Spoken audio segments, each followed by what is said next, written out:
Today, I'll be going over what workout split is the best one for you and what factors you do need to consider when choosing which split you need. So, jumping straight into it, what a workout split is. It's basically distributing your total amount of work or how many sets you're doing over the week into separate days. Now that may sound very complicated, but if you were to do, for example, a push-pull legs, what you're doing is you're distributing your total amount of volume or your total amount of work in the gym into 6 separate days. Now, if you were to keep the same work or the amount of sets the same, but if you were to do an upper-lower split for only 4 days a week, then instead of coming in 6 times, you come in 4 times, which means each session would be longer. So the things that you need to consider is how much time you're able to dedicate per day to the gym and how many times you're able to come to the gym per week.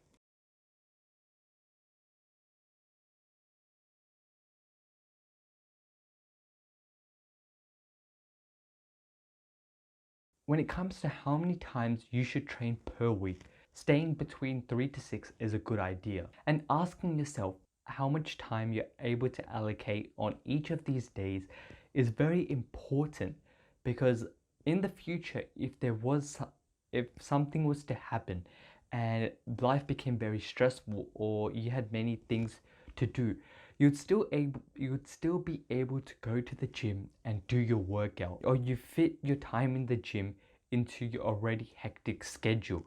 Whereas if you were to do it the complete opposite way, where you created or you followed a gym program and fit your life into it, whenever something came up or something unplanned came up, you would miss your workout or you would skip it because this was more important. But if you incorporate your gym workouts into your life, then regardless what comes up, your dedicated time for the gym is already planned and you'd go and do the work.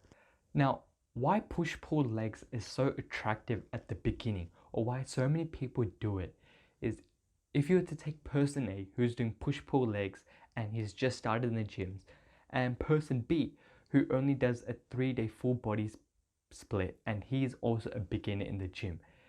Person A goes in 6 times per week, 1 hour on each session. So that's 6 hours altogether.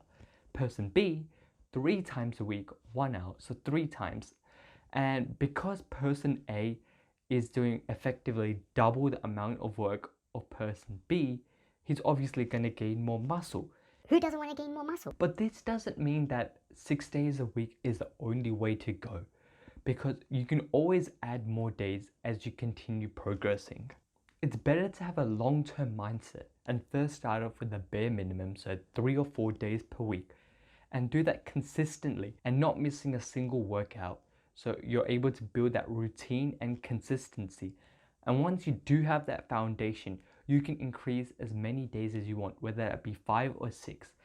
Whereas if you were to do the complete opposite, like explained before, if something was to come up, more chances, since you aren't really consistent in the gym or you don't really have a routine, you're just going to skip days, and skipping days will lead to a bad habit in the future. Anything below 3 days, so whether you're training 1 or 2 times a week, you're not providing enough good stimulus or frequent stimulus throughout the week. And anything above 6 days, you're not recovering or giving your body enough time to recover. Now that you've decided how many times you're going per week, it's time to decide what you're doing on each session you do go. For each example that I give, I'll be comparing it against the 5 most important principles you need to be following if you want to see gains. And if you want to watch that video and find out more about what those principles exactly are, then click on the card that appears above. So taking person A, who decides to start with 3 times in the gym per week. Now, from the 5 principles video, we know that frequency has to be 2 times per week. So if this person was going into the gym 3 times a week, on the first day he did push, on the second day he did pull, and on the third day he did legs. And since he's only going 3 times, he didn't repeat that. well then all the muscle groups that he hit in push, he never ended up hitting them again on the second push day. And because of that, the frequency for each muscle group would only be once per week, which is not ideal. That's why if you're going 3 times a week, the only possible split you can use is full body. This is what program I used when I first started out, and it revolved mostly around compound lifts, going 3 times a week and doing full body.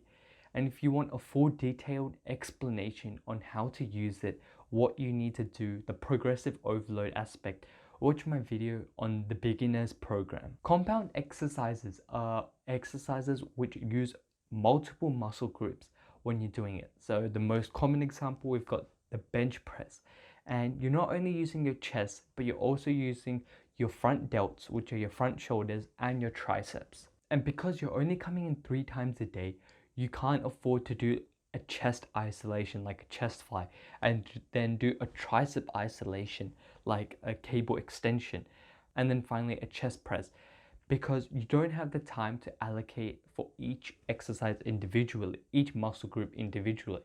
But if you were to do compounds, you get more return on your time invested because you're able to hit all those 3 muscle groups with only one exercise. This means you're not only going to build slabs of muscle,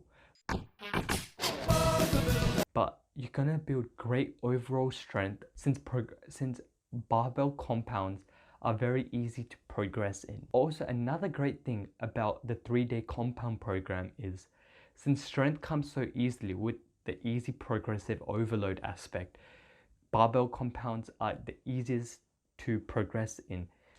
And also the fact that you're building slabs of muscle. After your beginner stage, you can either go fully into bodybuilding or fully into powerlifting or a bit of both. Really, anything is up to you.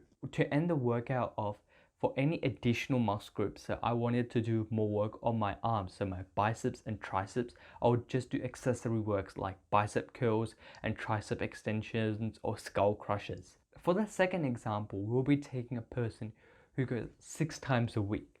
And because they're going 6 times a week, they have more time to allocate not only for compound lifts, but they can also include a variety of isolation. This favors more intermediates to advanced because when you're first beginning out, you don't need to do that many isolations and it's better to focus on the compounds. So taking the example of a push day, when you're going push-pull legs 6 times a week, you have push days twice a week.